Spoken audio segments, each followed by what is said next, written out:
toutes et à tous et bienvenue sur Chiconi FM. Vous êtes très nombreux et nombreuses à nous suivre. Merci de nous être fidèles.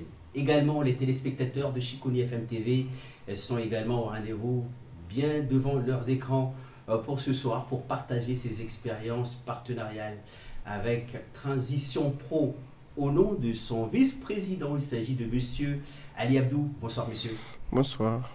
Merci également à l'ensemble des auditeurs. Vous êtes d'ici ou d'ailleurs à travers deux fréquences, la 104.5 mais également la 94.4 depuis la grande capitale Mamoudzou. Nous sommes aussi accompagnés d'ailleurs d'un professionnel de Transition Pro. Il s'agit de monsieur Daoudou qu'on ne présente plus sur Chiconi FM. Bonsoir monsieur. Bonsoir. Merci. On vient vers vous d'ailleurs pour avoir plus d'état d'esprit. On va poser les cadres donc à travers cette belle édition. Nous allons vous poser une question. Comment se porte notre belle association Transition Pro? On libère la parole à notre vice-président pour ce soir. Oui, donc bonsoir les auditeurs et auditrices. Bonsoir les téléspectateurs et téléspectatrices. Effectivement, Transition Pro est une structure paritaire qui est composée à la fois du patronat, mais également du syndicat des syndicats des salariés de Mayotte. C'est un outil émanant du Code du travail et du CREFOP, créé il y a 4 ans avec l'arrivée du ministère du Travail à Mayotte, pour accompagner les salariés mahorais dans leur transition professionnelle, ce qui veut dire un changement de métier et évolution dans leurs compétences, à la fois au niveau du territoire à Mayotte, mais ils sont également amenés, quand bien leur semble, à évoluer sur d'autres territoires. Nous sommes là pour les représenter, défendre leurs intérêts, chercher des financements et leur payer leur formation, leurs amenant à la transition professionnelle. Transition professionnelle veut dire également reconversion. On a notre technicien pour nous en parler pour ce soir. C'est ça, c'est une transition pro, comme l'expliquait notre vice-président, M. Ali Abdou. C'est un changement, c'est une transformation en fait dans les compétences professionnelles. Changer de métier ou changer de poste. Cela sous-entend dans ce changement-là, donc soit se repositionner autrement sur le marché de l'emploi, en changeant de secteur d'activité, soit en créant son propre emploi dans la création d'entreprises. Donc tous ces éléments-là, ces changements-là, rentrent dans le cadre d'un projet de reconversion professionnelle. La reconversion professionnelle, d'ailleurs, on ne représente plus ce dispositif à Mayotte, car tout simplement, nous sommes tous concernés, qu'on soit dans le monde professionnel ou si nous sommes tout simplement en projection de devenir un cadre ou un cadre intermédiaire, et entre autres. Alors, on regarde les chiffres d'un bilan qui a été sorti au mois de juillet dernier. On s'aperçoit qu'il y a plus de femmes qui sont suivies par Transition Pro que des hommes. Pourquoi? Bon, enfin, ça, sont les chiffres classiques de Mayotte. Hein. Enfin, moi, je travaille à la Chambre de commerce, donc on a les mêmes types de chiffres. Les femmes sont plus entreprenantes à Mayotte que les hommes, à la fois en termes de création d'entreprises, mais quand vous regardez au lycée ou au collège, vous verrez que en termes de notation, les femmes s'en sortent mieux. Après, enfin, la situation change à partir, mais ça ce sont les statistiques nationales, la situation change à partir de Bac plus 3, Bac plus 4, où là on retrouve plus les hommes qui restent plus en fait. Mais pour ce qui est de Transition Pro, effectivement, les femmes sont surreprésentées parce qu'elles sont plus entreprenantes, elles sont plus actives, elles cherchent à évoluer plus. Naturellement, parce que elles ont, comme on le sait, hein, des situations de vie qui sont beaucoup plus évolutives. Premier enfant, deuxième enfant, enfin, tout ça met à chaque fois qu'elles accouchent, congé maternité, reprise de poste, toutes ces coupures-là font que naturellement les femmes sont plus inclines à changer de métier ou à évoluer que les hommes qui restent, qui ont une structuration, une évolution plus linéaire. Alors quel est le secteur le plus impacté par ces transitions pro aujourd'hui? Ou quels sont les secteurs les plus impactés? Le technicien peut nous apporter quelques précisions? Oui, au niveau de Mayotte, si on prend notre région à nous, le secteur professionnel le plus sollicité, entre guillemets, c'est plutôt dans le domaine sanitaire et social. On a énormément de demandes de reconversion professionnelle des personnes dedans qui souhaitent évoluer donc, dans ce secteur-là. Et d'ailleurs, là, les dernières commissions qu'on a eues, nos commissaires à nous, ils ont dû refuser un certain nombre de dossiers parce que les demandes sont nombreuses et les budgets ne suivent pas. Et ça, c'est le sanitaire et social. Donc, en seconde position, c'est au niveau du BTP. Au niveau du BTP. Mais là-dessus, on n'a pas énormément de dossiers par rapport aux besoins du territoire. Mais il y a quand même un certain nombre de demandes qui sont déposées. On est vraiment dans le domaine du sanitaire et social qui, en termes de demande de financement, de prise en charge, et qui concentre nos financements. En moyenne, combien de suivis effectués par an en termes de nombre? Alors, on a commencé quand même de manière progressive, mais de manière forte dans cette progressivité, puisqu'en 2020, on a eu 2 demandes de prise en charge, donc 2 demandes de financement. En 2021, c'est 15 dossiers financés. En 2022, c'est 24 dossiers financés. Et actuellement, en 2023, à date d'aujourd'hui, on est à 75 dossiers financés, avec une demande de présentation de demande de financement estimée à 130. Donc sur 130 demandes de financement, nous on a pu financer 74. Merci de nous être fidèles. Également, un projet, d'ailleurs peut-être acté, la liaison et aussi un réseau de partenariat qui se développe aussi autour de Transition Pro. D'ailleurs, je veux vous laisser cette transition pour nous initier et nous introduire cette démarche de partenariat qui a vu les jours d'ailleurs récemment en date du 16 novembre dernier, du 15 novembre officiellement, le 16, ce jeu de partenariat a été acté. On laisse l'honneur à notre vice-président ce soir de nous introduire cette démarche pour Transition Pro. Oui, j'explique ce que c'est la transition professionnelle pour qu'on comprenne pourquoi cette démarche de partenariat, pour qu'on puisse traiter les dossiers de nos bénéficiaires. La transition professionnelle est une situation où nous avons un salarié du secteur privé, il faut vraiment qu'il soit dans le privé, pas dans le public, un salarié du secteur privé qui veut changer de métier ou qui veut évoluer.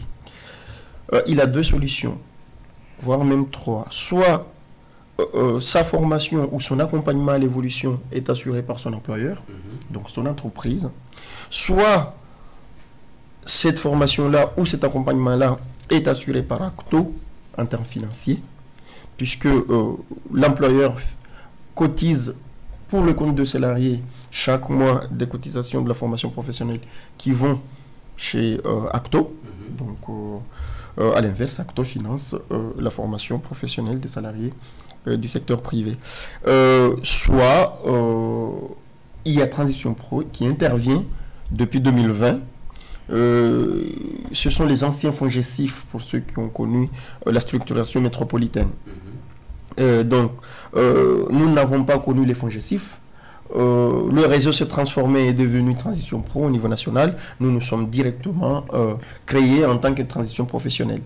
Et donc, nous, une fois qu'une caissière qui veut devenir chef d'entreprise, qui passe nous voir, le schéma, c'est qu'il aille au CEP, opérateur CEP, qui est à Mayotte retravaillé, parce qu'il faut quand même qu'on le cite pour qu'on commence à l'identifier, qu'on commence à aller les voir, qu'on ne vienne pas nous voir directement, parce que il se trouve qu'en ce moment, on fait à la fois notre travail et le travail du CEP, qui lui doit être le guichet d'entrée.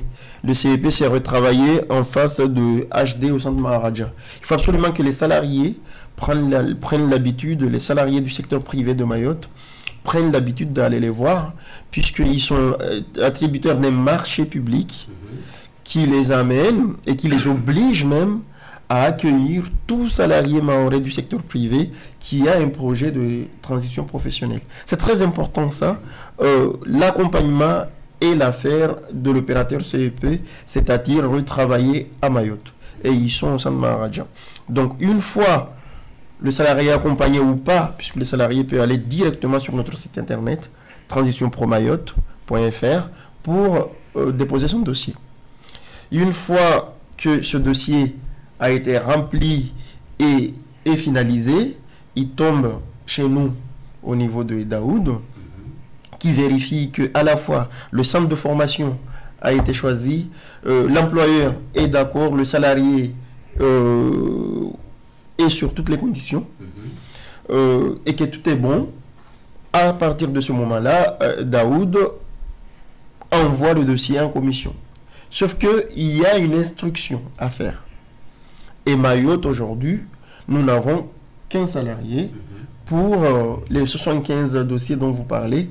C'est quasiment mission impossible. Donc, en 2020, nous avons signé une première convention avec Transition Pro Réunion pour qu'il nous fasse cette instruction de dossier. Avec un coût qui était quand même assez conséquent, puisque c'était 500 € par dossier traité. Donc, avec nos budgets assez limités, ça commençait à faire cher. Et de toute façon, la montée en charge qu'on a connue ces derniers mois leur ont amené à lever la main et à dire écoutez, nous ne sommes pas structurés pour pouvoir vous accompagner. On a atteint nos limites, nous risquons de perdre en termes de qualité. Donc on ne peut plus suivre.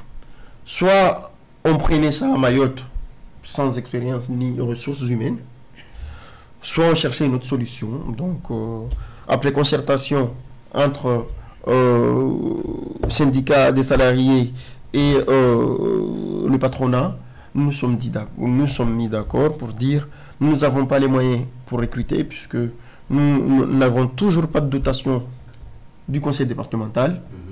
Et puis l'État nous laisse avec les dotations naturelles qui sont émanant de notre dotation, c'est-à-dire 14% de la dotation globale nationale de transition pro Mayotte. Nous n'avons pas d'effort supplémentaire de l'État à Mayotte malgré notre jeunesse. Donc par rapport à ça, on s'est tourné vers l'Île-de-France, Transition Pro Île-de-France, qui a beaucoup plus de moyens, puisque c'est la transition pro la plus riche et de loin de France, qui a beaucoup de moyens à la fois financiers, mais également en ressources humaines, pour nous faire cette instruction, pour que, in fine, parce que l'objectif final, c'est que un dossier déposé par un salarié mahorais à Mayotte soit traité dans les mêmes conditions qu'un dossier traité par un salarié parisien à Paris. Même délai, même considération et même expertise. Et on ne tient pas compte des spécificités locales? Les spécificités locales, pardon, et celui qui en tient compte, c'est Daoud, puisque c'est lui qui accompagne tous les aspects techniques pour préparer la commission d'instruction.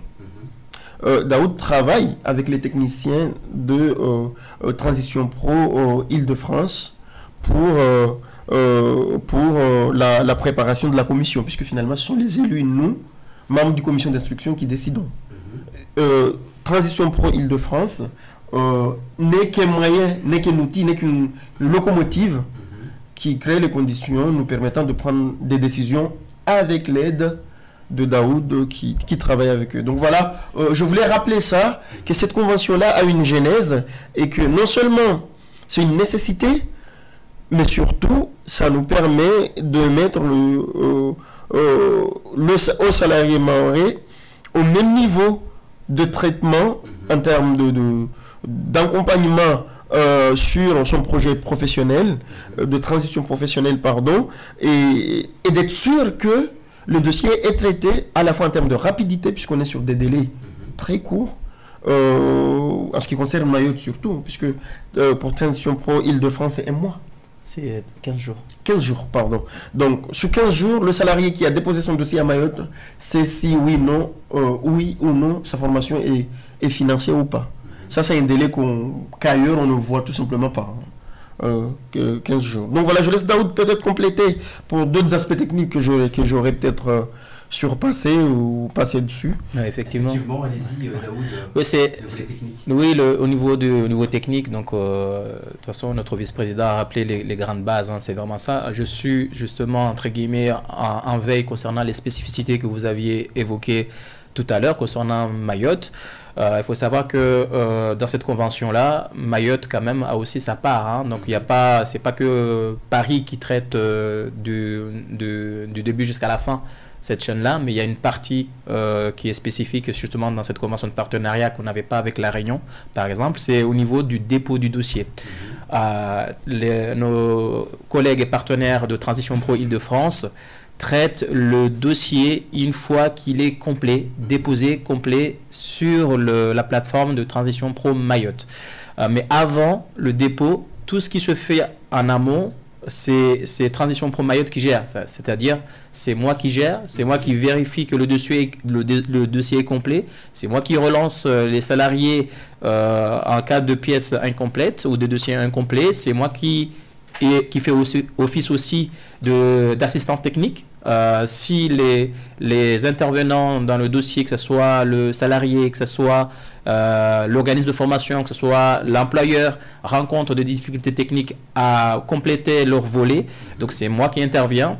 Donc la partie accueil information, parfois ces personnes-là nous contactent, et c'est d'ailleurs toujours notre vice-président qui fait l'accueil téléphonique au niveau de Transition Pro Mayotte. Donc c'est pour dire que c'est extraordinaire, hein. Donc voilà, depuis bientôt 4 ans, donc faute de moyens, donc c'est lui qui assure une partie de cet accueil, qui réoriente du coup les personnes vers moi, donc je gère l'accueil, enfin tout ce qui est information et assistant technique, et aussi répondre justement aux questions des uns des autres, parce qu'ils ont parfois aussi des questions très techniques, donc auxquelles il faut répondre avant que le dossier soit déposé complet au niveau de la plateforme.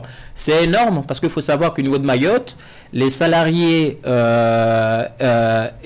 éligibles au dispositif de financement de Transition Pro sont estimés à 55 000 aujourd'hui. D'après les derniers chiffres qui nous a été remontés au niveau de l'URSSAF, c'est 55 000 salariés du secteur privé aujourd'hui à Mayotte. Donc 55 000 salariés avec un permanent. Donc je pense que vous imaginez bien que c'est juste pas raisonnable en fait. Donc mais on est là, on tient bon, et c'est l'une des raisons justement pour laquelle on a sollicité l'aide du réseau. En l'occurrence ici nos collègues et partenaires de Transition Pro Île-de-France, pour nous donner un coup de main, en espérant que ce coup de main-là, parce que c'est ça aussi, hein, ce qui a été convenu, et peut-être notre vice-président pourra en rajouter aussi pour compléter, c'est que c'est une aide qui est censée juste être temporaire, parce qu'ils ne vont pas nous aider non plus éternellement. Transition Pro Réunion, ça a duré 2 ans, donc ils nous ont aidés pendant 2 ans jusqu'à ce que ce soit un peu compliqué pour eux.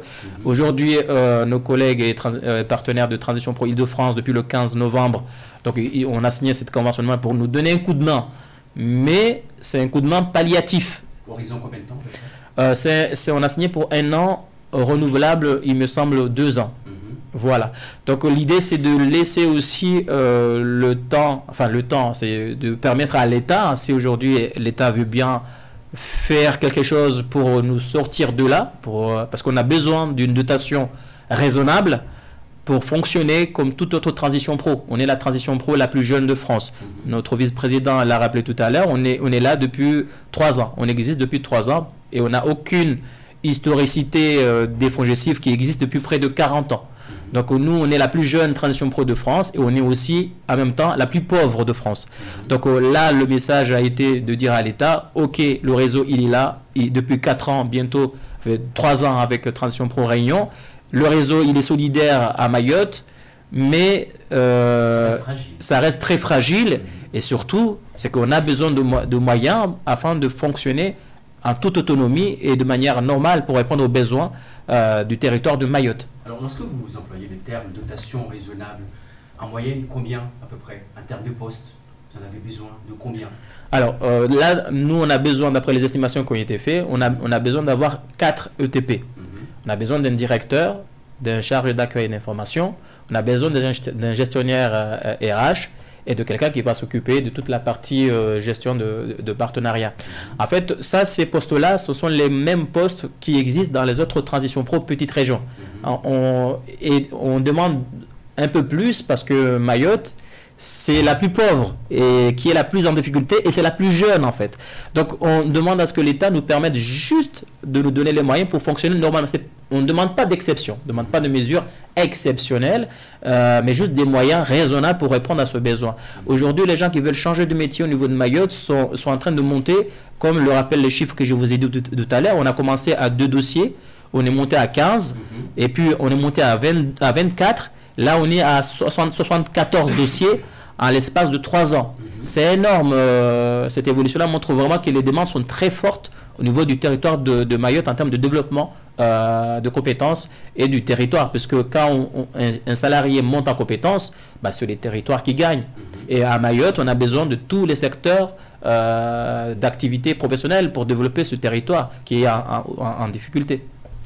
Alors, cette alliance avec l'Île-de-France présente-t-elle des conséquences, voire des enjeux financiers? Oui, évidemment, c'est du temps de travail. Je veux dire, et le temps de travail, ça se monnaie. Eux, ils estiment que c'est une aide enfin, ils estiment même pas, c'est la réalité. C'est-à-dire, au lieu de traiter leurs dossiers, ils traitent les nôtres. Donc, forcément, ça a un coût. Et moi, comme je le disais quand je signais la convention, je disais que, par contre, nous attendons à ce que vous nous estimiez le coût que cela vous a coûté pour qu'on puisse l'intégrer dans nos comptes en termes d'avantages à nature, puisque finalement, c'est une aide qui nous a été apportée, qui n'est pas pécuniaire, mais ça reste une aide à estimer et à comptabiliser, au cas où combien ça coûterait si on le traitait nous-mêmes. C'est très important, mais ils ont été assez, au vu de les difficultés qu'on ne cesse de remonter, ils ont été assez fins et assez géniaux pour dire, écoutez, on va pas, nous on est sur des budgets qui se comptent en centaines de millions, on va pas vous demander 10 000 euros pour traiter vos dossiers, ça n'aurait pas de sens. Ils se disent, voilà, on vous aide complètement, voilà, on vous aide complètement, ça vous laisse le temps, c'est 2 ou 3 ans, vous laisse le temps de vous structurer et de voir venir. Je pense que c'est la logique qui a été poursuivie. Alors cette logique, c'est accompagnée aussi d'une montée en compétences. Pour qui? Parce que vous êtes à manque des salariés, mais on souhaite faire monter qui en compétences? Ben écoutez, si on arrive déjà à monter en compétence l'unique salarié qu'on a, pour qu'il soit en mesure, d'ici 1 an ou 2, d'accompagner ceux qui vont arriver, qu'on n'ait plus besoin d'envoyer des salariés à La Réunion ou en métropole pour les former à tenir Transition Pro Mayotte, qu'on ait une ressource locale en capacité d'accompagner progressivement tous les nouveaux salariés qui entreraient au sein de l'institution dans les années à venir. Ça serait déjà un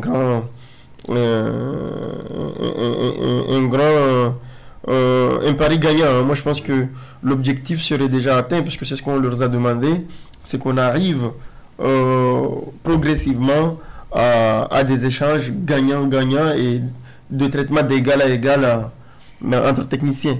Que à la fois Daoud ait besoin de les appeler, parce que c'est des partenaires avec qui on travaille, mais également eux-mêmes, de par leur richesse, de par nos spécificités, aient besoin d'appeler Daoud pour lui demander sur tel ou tel dossier, comment vous faites, comment vous traitez, et qui est également ce retour d'expérience et d'échange entre deux partenaires qui travaillent d'égal à égal. Alors, l'État est l'unique bailleur de fonds de Transition Pro? Ou il y a d'autres alternatives qui peuvent s'ouvrir? Non, il faut corriger ça. C'est pas comme ça qu'il faut voir les choses. C'est nous-mêmes qui sommes nos uniques bailleurs, puisque ce sont les cotisations de nos salaires. Vous comprenez? La dotation dont il parlait, notre budget annuel dépend de nos cotisations salariales à la sécurité sociale de Mayotte. D'accord? Et d'ailleurs, ça nous a handicapés puisque, soi-disant, la sécurité sociale de Mayotte est incapable aujourd'hui de savoir combien les salariés de Mayotte cotisent. Bon. Ils ont un compte sur lequel ils rentrent de l'argent mais ils ne savent pas faire le total de cet argent-là. Bon, maintenant, il faut leur demander comment faire pour ne pas savoir comptabiliser nos cotisations. C'est un autre débat. Ce qui est sûr, c'est que ce n'est pas l'argent de l'État. C'est une association paritaire. Donc, c'est les partenaires sociaux qui cotisent, à la fois les salariés et le patronat, et qui derrière, l'État qui est collecteur, c'est son rôle, qui collecte les cotisations et qui les donne, qui les flèche à France Compétences et qui demande à France Compétences chaque année en fonction d'un calcul savant qui consiste à considérer l'Île-de-France comme Mayotte, Mayotte comme la Corse, Toulouse comme Mayotte et Marseille comme Mayotte. En gros, on a pris un calcul standard et qu'on applique à tous les départements, ce qui est tout simplement aberrant. Alors, ce calcul standard peut être aussi élargi, parce que vous êtes quand même 18, allez, je comptabilise ici 18 AT-Pro. Si on fusionne, si on mutualise, on ne va pas s'asseoir autour d'une assiette assez confortable pour accompagner une transition pro. Ah non, enfin, ce qu'il faut comprendre en réalité, c'est que c'est source de conflit, puisqu'on a une boîte unique sur laquelle chacun veut piocher et vient amener le maximum chez soi. Le problème qui se pose, c'est que le fait que Mayotte entre fait diminuer le budget des autres.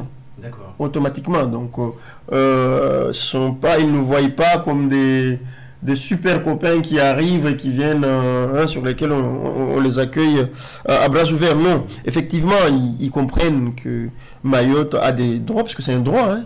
Moi, quand je cotise à la sécurité sociale de Mayotte, j'ai le même droit qu'un salarié du secteur privé qui cotise à l'URSSAF à Marseille.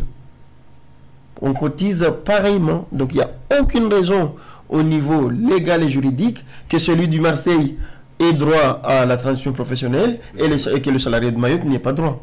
Vous comprenez ce que je veux dire? Maintenant, ce droit-là, c'est nous, représentants à la fois des syndicats de salariés, mais également du patronat, d'aller au niveau national et aller dire à l'État que les salariés de Mayotte aussi doivent avoir leurs droits et pas de demi-droits. Il faut qu'ils aient les droits à la formation, leurs droits à la formation, à la formation professionnelle, à la transition professionnelle et à leur évolution. Donc, nous sommes garants, en tout cas, les élus de transition pro-Mayotte, de cette demande de droit pour les salariés. Nous les représentons, donc nous nous battons. Ce n'est pas un combat facile. Nous avons commencé à 99 000 euros. Bon, en gros, ça nous faisait 14 000 euros de frais de fonctionnement, puisqu'on est à 14% aujourd'hui. Enfin, ce qui n'est rien. C'est des frais de fonctionnement pour 2 mois ou 3 mois. Aujourd'hui, suite aux combats qui ont été menés par tous les partenaires, le conseil d'administration et les autres partenaires, à la fois des syndicats des salariés et du patronat, on est à 450 000 en 2023. Mais on est loin du compte, puisque la cible, c'est la Guyane, qui a la même structure de population et de salariés que nous, c'est-à-dire 900 000. On est encore très loin du compte. Et malgré la mobilisation qu'on a réalisée avec le sénateur Tani, avec Estelle Youssoufa, avec le Parlement du Sénat, avec des questions au Premier ministre concernant la transition pour Mayotte très précisément, et malgré les promesses qui ont été prises et qui ont été données, nous n'avons pas un centime de plus. Et Quels d'autres moyens de pression pourrait-on mettre en place? Eh bien écoutez, à partir du moment où le sénateur Tani a écrit au ministre concerné, Estelle Youssoufa a posé une question au gouvernement, à l'Assemblée, et que les réponses du gouvernement ont été positives, ils comprennent et ils allaient nous accompagner pour résoudre cette problématique, et que 6 mois, 7 mois après, on ne voit rien venir, ça pose question. Par contre, là, je voulais également le souligner, chaque transition pro de France et de Navarre est accompagnée par sa région, sauf celle de Mayotte. On ne comprend toujours pas pourquoi le conseil départemental, qui se doit de diminuer le chômage à Mayotte, parce qu'il me semble que ce soit parmi ses priorités, n'accompagne pas les salariés de Mayotte dans leur évolutions professionnelles et même dans la création d'entreprises, puisque la plupart des dossiers qu'on reçoit, pour la plupart, sont des gens qui travaillent dans le privé, qui ont de l'expertise et de l'expérience et qui veulent s'installer en tant qu'entrepreneur pour recruter et diminuer le chômage à Mayotte. C'est pas très compliqué quand même à comprendre. Votre point de vue, Abdou?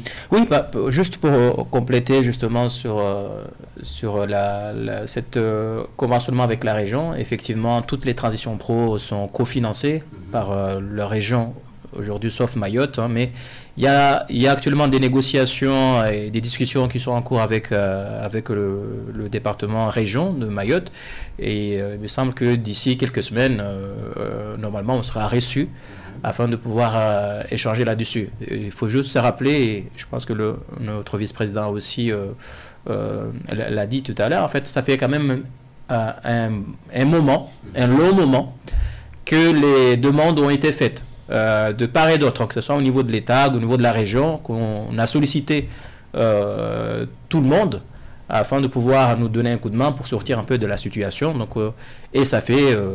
disons maintenant plus de 2 années, hein, si ce n'est plus, parce qu'avant même que j'arrive en poste en avril 2022, les administrateurs qui sont les partenaires sociaux avaient déjà engagé ces discussions-là. Là, on est en fin de mandat, 4 ans bientôt, et concrètement, on n'a rien de concret. Voilà, on a effectivement eu des déclarations, des promesses, etc., etc. Mais concrètement, on n'a aucun retour concret, solide, qui répond aux besoins urgents. On est en urgence, hein. On est en urgence totale et absolue depuis plus de 2 années. Et c'est la raison pour laquelle je dis maintenant, on a été admis en soins palliatifs par nos partenaires et collègues de Transition Pro Île-de-France, parce qu'on est en soins palliatifs.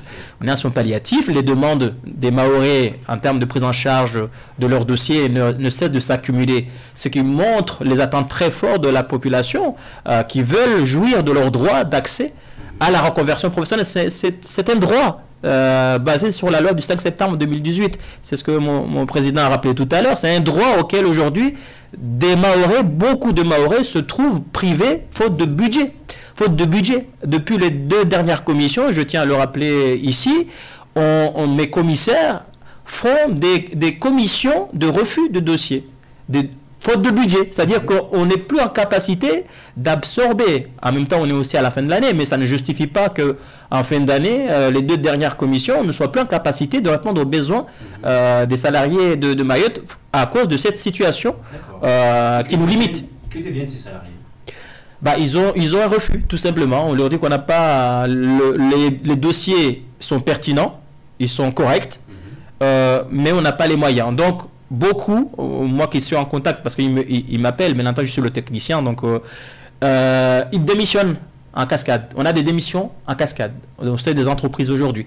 Il y a des personnes qui démissionnent faute d'obtenir une acceptation de leur projet pour pouvoir changer de métier. Alors que quand on démissionne et qu'on ne remplit pas tous les critères du dispositif, parce qu'on a un dispositif qui s'appelle démissionnaire et conversion, on a le droit à rien. C'est aussi simple que ça. C'est cruel, hein, mais c'est aussi simple que ça. Donc ils démissionnent parce qu'ils ne peuvent pas jouir de leur droit à la reconversion professionnelle déposée au sein de Transition Pro, faute de budget, comme on vous l'a exposé. Et en même temps, il y en a qui ne répondent pas aux critères du dispositif de reconversion qui pourrait leur permettre d'actionner leur demande d'accès de l'allocation chômage. Comme ils n'ont plus aucun autre choix, aucune autre possibilité qui s'offre à eux, ils démissionnent et quittent leur emploi de manière unilatérale sans aucune perspective d'obtenir quoi que ce soit derrière. Alors, c'est une question que je pose comme ça. Hein. Donc, est-ce que ce n'est pas le modèle économique de Transition Pro qui n'est pas adapté à notre spécificité locale et qui est mal comprise d'ailleurs par nos autorités? Écoutez, prenons le cas des salariés du secteur de la santé. On se dit qu'aujourd'hui, à Mayotte, on a des réelles difficultés à avoir des infirmiers, à avoir des sages-femmes, nous, on a dit, OK, nous allons financer, nous allons accompagner le changement de carrière, leur évolution professionnelle. Par contre, ce sont des formations qui coûtent, grosso modo, 5 000 €. C'est ça sur 3 ans. Transition Pro Mayotte dit, OK, le salarié X veut devenir infirmier, pour ça il faut une formation de 3 ans. Nous, sur les 100 000 euros, on met sur la table 30 000. En considérant que Mayotte est un désert médical et qu'avec tous les discours politiques qu'on entend ici ou là, Transition Pro dit, ok, nous on met 30 000. Mais écoutez, si les autres, la région, le conseil départemental, qui a besoin d'avoir des secteurs, des salariés, des infirmiers sur le territoire, disait moi je mets 30 000, et que l'ARS ou le CHM disait moi je mets 30 000, eh bien écoutez, on n'aurait pas de difficulté d'avoir des professionnels du secteur de santé à Mayotte. Vous voyez ce que je veux dire? Tout à fait. Donc, le gros problème qu'on a, c'est un problème de partenariat local. En Ile-de-France, ils ont fait ce qu'ils appellent le club des bailleurs. Donc, ils ont mobilisé la région, l'ARS et les hôpitaux. Ils ont fait ce club-là et à chaque fois qu'il y a un dossier d'un salarié du secteur privé, du secteur santé sociale, le club des bailleurs, chacun met sur table sa part pour qu'il puisse favoriser la formation des salariés du secteur médical puisqu'il coûte très cher. Transition Pro Mayotte tout seul ne peut pas assurer le financement de la formation des infirmiers de Mayotte. Puisque parmi les secteurs prioritaires, nous avons également le BTP. On pénaliserait le BTP, on pénaliserait les tertiaires et les services. Donc, nous faisons des choix. C'est pour ça qu'il a dit que nous avons dû refuser des dossiers, non pas parce que ce n'était pas pertinent, non pas parce que c'était pas le projet de formation et de métier derrière n'était pas intéressant et essentiel pour les territoires, mais financièrement, nous ne pouvons plus suivre. Et moi, j'en appelle, je profite de cette occasion pour appeler la région, donc le conseil départemental, à se mobiliser pour que surtout le secteur de la santé ne souffre pas de désert de compétences, alors que des dispositifs existent. Ensemble, Transition Pro, conseil départemental, ARS et CHM, nous pouvons assurer la transition professionnelle ou le changement de métier ou l'évolution professionnelle de ces salariés du secteur santé sociale qui demandent à être formés pour assurer la prise en charge de la population de Mayotte. Vous allez continuer à travailler ainsi jusqu'à quand? J'ai l'impression que vous êtes épuisé, vous n'en pouvez plus, mais vous insistez, peut-être attendre un jour que la Sésame arrive. Mais jusqu'à quand vous allez fonctionner ainsi? Mais écoutez, Mayotte est un jeune département, hein, tout est à faire et à effort révélier. Nous, on a commencé avec 0 salarié et 99 000 euros de dotation en 2020. On est en 2023, on est un salarié qui est énergique et dynamique, donc Dieu merci, nous avons eu la chance d'avoir bien recruté. Donc, en une année de présence, on a fait un grand bond, on a eu un dynamisme que tout le monde reconnaît. Maintenant, tout le mal que je me souhaite, c'est que l'opérateur CEP, qui est censé être la porte d'entrée dans le monde de la transition professionnelle, donc c'est le CEP qui doit recevoir les salariés du secteur privé et les orienter vers le montage du dossier, la structuration du projet, avant que ça passe à Transition Pro. Notre problème aujourd'hui, comme notre opérateur CEP n'assure pas sa mission, nous nous retrouvons à faire quasiment le 2. Donc, effectivement, ça nous handicape et ça nous empêche d'être plus performants et avoir beaucoup plus d'impact sur l'atteinte de nos objectifs. Mais on le fait avec plaisir puisque nous le faisons pour Mayotte. Ce qui est important, c'est que nous ne fatiguerons pas. Nous allons s'accrocher derrière le conseil départemental. Nous allons nous accrocher derrière la DIT qui représente l'État à Mayotte et le préfet lui-même pour que les salariés de Mayotte du secteur privé aient les mêmes droits que leurs homologues métropolitains et des autres dons. Une question d'ordre technique. Alors ici, je regarde la convention. Transition Pro Île-de-France assure d'ailleurs les traitements des dossiers complets, en particulier les PTP, les VAE, les Transco, et ainsi que le C2P. Ce n'est pas la globalité des activités de Transition Pro Mayotte qui est transférée totalement à Transition Pro Île-de-France? C'est à peu près ça. C'est à peu près ça. Tout ce qui est de la gestion du dossier, c'est Transition pour Île-de-France qui va gérer cette partie-là technique via notre système d'information Mayotte spécifique. C'est-à-dire que on a donné de manière exceptionnelle les accès à notre plateforme, notre Transition Pro, afin que les équipes de Paris puissent, comme le rappelait notre président, traiter directement les dossiers sur notre base. Mais je le rappelais également, c'est que ça, c'est une fois que le dossier est complet, que ce soit pour les PTP, que ce soit pour les VAE, que ce soit pour les Transco et les autres dispositifs démissionnaires ou autres, c'est une fois que le dossier est déposé complet que seulement là, les équipes de Transition Pro s'approprient le dossier pour assurer l'instruction du dossier. Dans cette instruction, il y a plusieurs étapes également qui sont aussi conséquentes. C'est la raison pour laquelle on insiste pour avoir des salariés au niveau de Mayotte pour pouvoir faire ce travail-là. Là, pour Paris, ils sont à peu près ceux qui sont missionnés pour nous aider au niveau de Mayotte. Et ce sont 4 ETP. 4 à 5 ETP qui sont aujourd'hui détachés ou partiellement de Paris pour nous aider. Donc nous, on demande au niveau de Mayotte qu'on nous donne les moyens de pouvoir avoir ces ETP, ces salariés-là, au niveau du territoire et non plus que ce soit transféré au niveau de nos collègues de Paris qui font un travail remarquable. Merci de nous être fidèles. Alors, l'avenir de Transition Pro Mayotte, une question pour ce soir. On se pose des questions. Est-ce que vous êtes confiant pour l'avenir? Alors, on se donne l'horizon 2 ou 3 ans. Des projets en vue ou on reste au même niveau? Puisqu'on est résilient à la fois aussi. Écoute, ça c'est une bonne question à poser surtout à l'État, au ministère, puisque eux-mêmes ne savent pas ce qu'ils veulent faire des transitions pro en général, de France.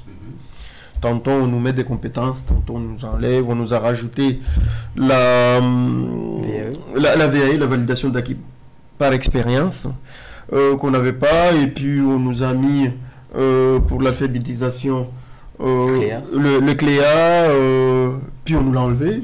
Le CLEA on l'a encore, c'est la VAE qu'on nous a enlevé. Ah, c'est la VAE qu'on nous a enlevé, donc on nous ajoute des compétences, on nous enlève, on nous rajoute, mais bon, toujours est-il que l'État lui-même, puisque les transitions pro sont jeunes, l'État lui-même ne sait pas encore ce qu'il veut faire de transition pro. Ce qui est sûr, nous, en ce qui nous concerne en tout cas en Mayotte, c'est que nous allons nous accrocher, comme je le disais tout à l'heure, et à l'horizon de 2 ou 3 ans, je pense, ça il faut voir, puisque nous on est en fin de mandat à la fin de cette année, il y aura un autre cycle qui arrive, de mandat de 4 ans, donc 2024-2028.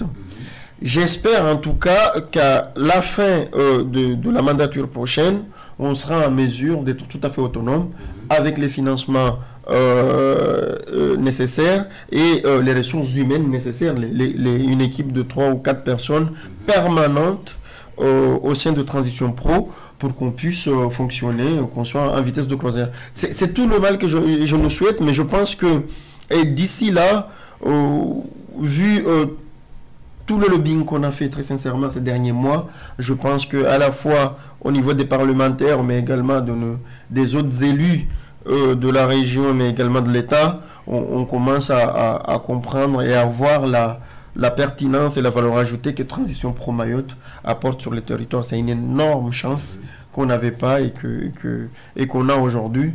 Ça serait vraiment triste de le voir partir. Donc nous insistons. Nous allons continuer de nous battre pour que Transition Pro Mayotte existe, pour que les salariés du secteur privé de Mayotte aient les mêmes chances pour accéder à des formations et pouvoir évoluer dans leur carrière, changer de métier, créer des entreprises, créer de l'emploi pour que le chômage diminue sur les territoires mahorais. Merci. On a autant de questions à vous poser pour ce soir, mais notre édition s'achève par ici. Peut-être une dernière question. On ne s'assoit pas sur le même fauteuil. Nous, en tant que Mahorais, peut-être on n'est pas soumis au même taux de cotisation. Peut-être ça viendra bientôt. Et comme ça, on aura les mêmes droits que nos homologues métropolitains. Peut-être. N'est-ce pas, monsieur le technicien? Peut-être. Merci en tout cas de votre visite et votre passage à Chikoni FM. Vous pouvez aussi revenir comme il se doit pour aussi défendre les projets de Mayotte ainsi que les intérêts de nos salariés mahorais. Nous en avons besoin. Transition Pro le fait très bien malgré tout, les difficultés persistent, mais un appel solennel d'ailleurs est lancé pour ce soir.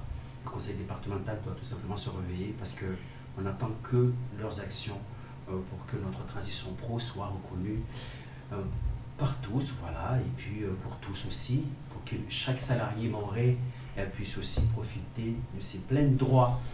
Merci et puis à très bientôt, monsieur. Merci. Merci. Au revoir.